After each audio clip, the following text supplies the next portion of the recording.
Hello and welcome students. इस video में हम बात करेंगे parallelogram law of vector addition. तो डियर स्टूडेंट्स, हमने पिछले वीडियो में triangle law of vector addition पढ़ा था और वहाँ से हमने सीखा था कि यदि हमारे पास में कोई भी दो वेक्टर हों और उनका हमें रिजल्टेंट वेक्टर निकालना हो तो एक मिनट के लिए हम उससे रिलेट करते हैं अपने आप को। देखो, suppose we have two vectors A and this is any vector B.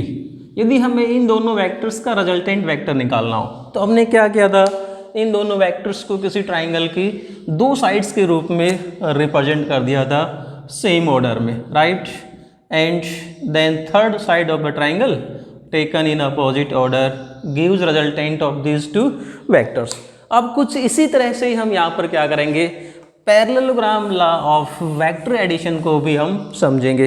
तो parallelogram law of vector addition भी क्या है हमारे पास में, if you want to find the resultant of two vectors, suppose these are two vectors acting on a particle at the same time. Suppose these are two vectors, ये मान लेते हैं हमारे पास में कोई दो वेक्टर है, vector A and B, which are acting on a particle at the same time and we want to find the resultant of these two vectors using parallelogram law of vector addition. तो parallelogram law of vector addition क्या कहता है, यदि हमें इन दोनों vectors को किसी parallelogram की दो एडजेसेंट साइड्स के रूप में रिप्रेजेंट कर दें, मैग्नीट्यूड में भी और डायरेक्शन में भी, राइट। तो देखो, हम इन दोनों को क्या करेंगे, किसी पैरेललोग्राम के दो साइड्स के रूप में रिप्रेजेंट करेंगे, एडजेसेंट साइड्स के रूप में। और जहाँ पर ये दोनों वेक्टर्स की टेल कोइंसाइड करेगी, वहाँ से यदि हम इस पैरेललोग्राम का डायगोनल ड्रा कर देंगे, then that diagonal will give the resultant of these two vectors. So हम समझते हैं, देखो क्या हमारे पास में, we have two vectors A and B, इन दोनों का रिजल्टेंट निकालने के लिए यूजिंग पैरेललोग्राम लॉ हम क्या करते हैं, वेक्टर ए के इक्वल और पैरेलल। सपोज हमने ये वेक्टर ड्रा कर दिया, let this is vector A equal and parallel to this vector. So इसको हम नाम दे देते हैं ओ एल, राइट। अब इस वेक्टर को यहाँ से उठाते हैं और इसके इक्वल और पैरेलल हम इस वेक्टर को यहाँ ले आते हैं। सपोज ये ले आए अपन इस वेक्टर को यहाँ पर, यह आ गया हमारे पास में वेक्टर बी और इसको हमने नाम दे दिया ओ एम।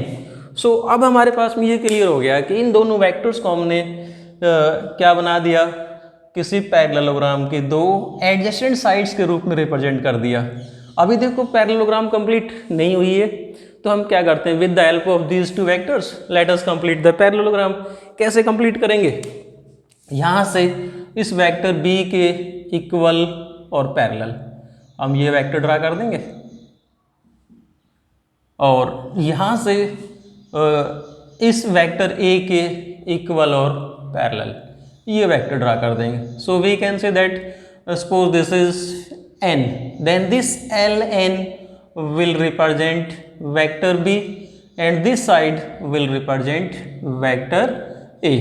So हमारे पास में गिवन वेक्टर ये थे A और B, हमें इन दोनों का रिजल्टेंट वेक्टर निकालना था। तो हमने क्या किया, देखो इन दोनों वेक्टर्स की टेल को कौन साइड करवा दिया, टेल को कौन साइड करवाती ये क्या बन गए, किसी पैरेललोग्राम की दो एडजेसेंट साइड्स के रूप में आ गए, मैग्नीट्यूड में भी और डायरेक्शन में भी।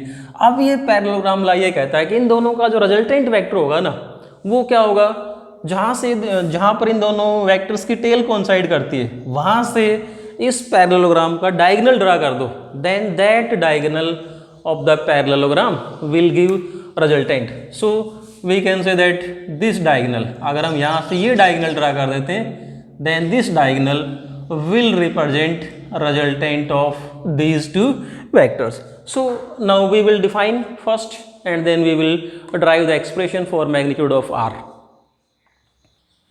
सो let us define parallelogram law of vector addition. तो देखो हमने जो यहाँ पढ़ा है, हमने क्या पढ़ा है कि किन्हीं दो वेक्टर्स को हम ट्राइंगल की दो एडजेसेंट साइड्स के रूप में रिप्रेजेंट कर दें, तो जहाँ पर ये दोनों वेक्टर की टेल कोइंसाइड करती है, वहीं से यदि हम इस पैरेललोग्राम का डायगोनल ड्रा कर देंगे, then this will give the resultant of this two vectors. वही हमने यहाँ पर डिफाइन कर दिया। स्टेटमेंट क्या आ जाएगी, if two vectors acting on a particle at the same time are represented by the two adjacent sides of a parallelogram in magnitude and direction, then their resultant vector is given by the diagonal of the parallelogram drawn from the same point where the tail of the two given vector coincide।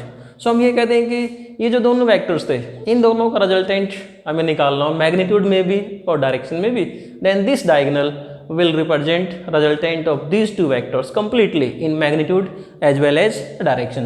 So let us derive expression for magnitude of r. तो dear students, हम इस r का magnitude निकालना है अब हमें, तो हम क्या करते हैं, देखो r का मैग्नीट्यूड निकालने के लिए हमारा ये जो वेक्टर a था इसको हम आगे एक्सटेंड कर लेते हैं. Let us extend this vector in the same direction and from this point n हम क्या करते हैं, यहाँ से परपेंडिकुलर ड्रा करते थे. Let us draw perpendicular N P. यहाँ से हमने ये परपेंडिकुलर ड्रा कर दिया इस गिव जो वेक्टर ए था. Let this is perpendicular N P. So देखो ये वेक्टर बी था, इसके इक्वल और पैरेलल अपन ने ये वेक्टर बी ड्रा किया है. मान लेते हैं कि जो गिवन वेक्टर्स थे हमारे, इनके बीच में जो एंगल है वो क्या मान लेता हूँ मैं, थीटा. कि these given to vectors acting on a particle were at an angle theta. So we can say that if this angle is equal to theta, then this angle is also equal to theta, right? देखो vector A इस direction में है और जो vector B है हमारा ये वाला, ये वेक्टर B यहाँ से आ गया, वेक्टर B इस डायरेक्शन में है. अगर हम A को आगे एक्सटेंड कर देंगे तो A की डायरेक्शन और B की डायरेक्शन के बीच में ये वाला एंगल होगा. आपको ये वाला देखो, इस एंगल पे कंफ्यूज नहीं होना है. हमें दिख क्या रहा है कि ए और बी के बीच में तो ये वाला एंगल दिखाई दे रहा है. No, this is not the angle between vector A and B.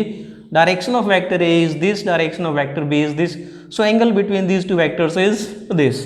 सो हमारे पास में एंगल आ गया. आप देखो ये बिल्कुल ट्राइंगल ऑफ वेक्टर एडिशन की तरह ही बिल्कुल एज इट इज उसी फॉर्म में आ गया है. अब ये जो केस बन गया, यदि हम इस साइड को छोड़ देते हैं तो then it is exactly like triangle of vector addition. अब हम क्या करेंगे, ये जो ट्राइंगल हमारी है इसको हमने नाम दिया था P. This is ONP, right. इस ट्राइंगल ONP में हमने ये परपेंडिकुलर ड्रा किया NP.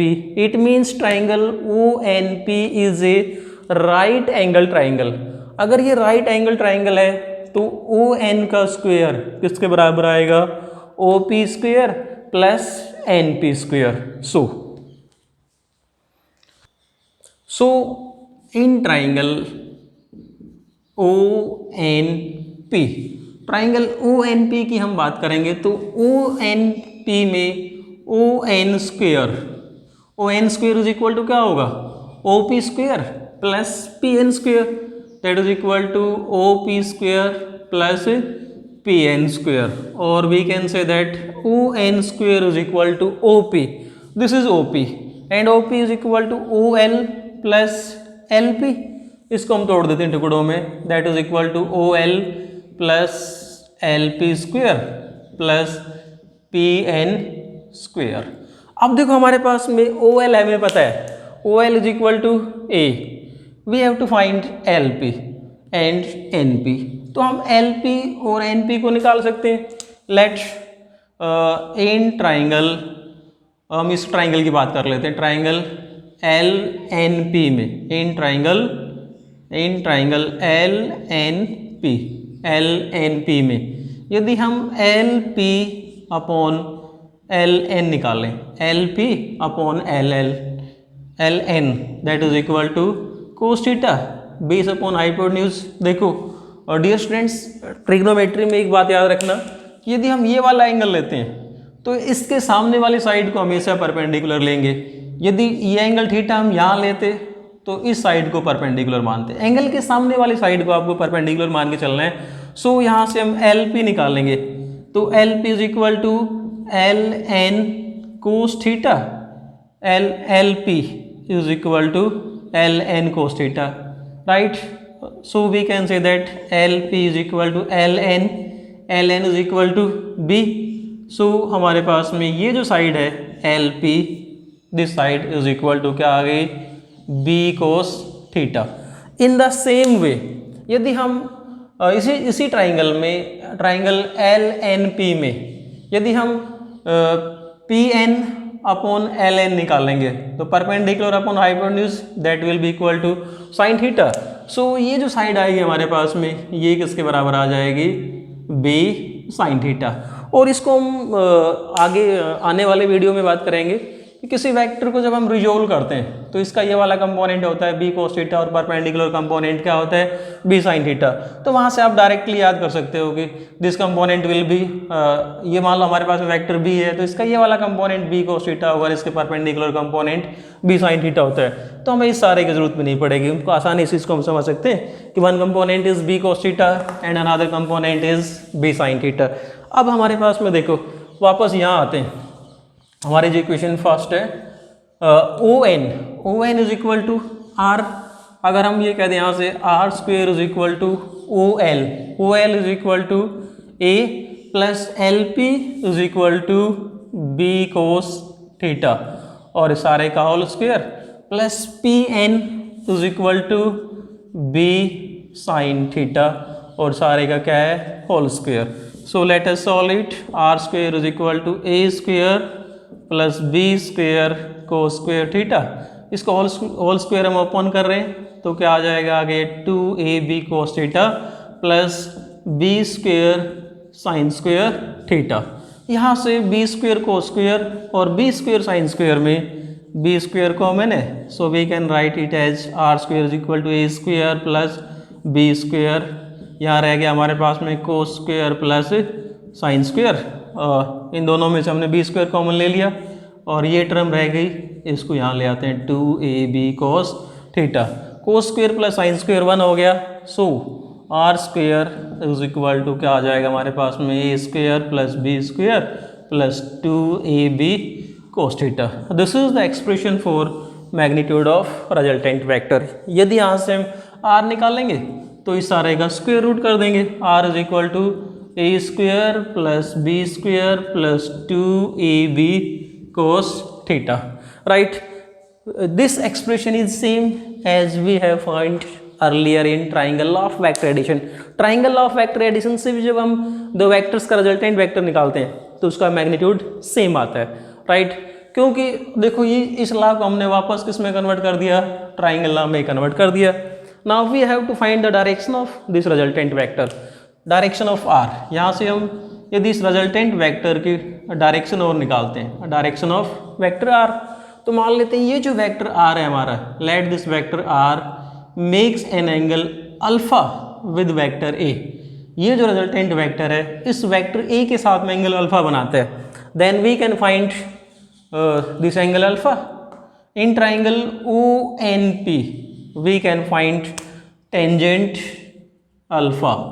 टेंजेंट क्या होता है, perpendicular upon base, that is equal to PN upon base, that is equal to OL plus LP, that is OL plus LP। So we can write tangent alpha is equal to PN is equal to B sine theta upon OL is equal to A plus LP is equal to B cos theta.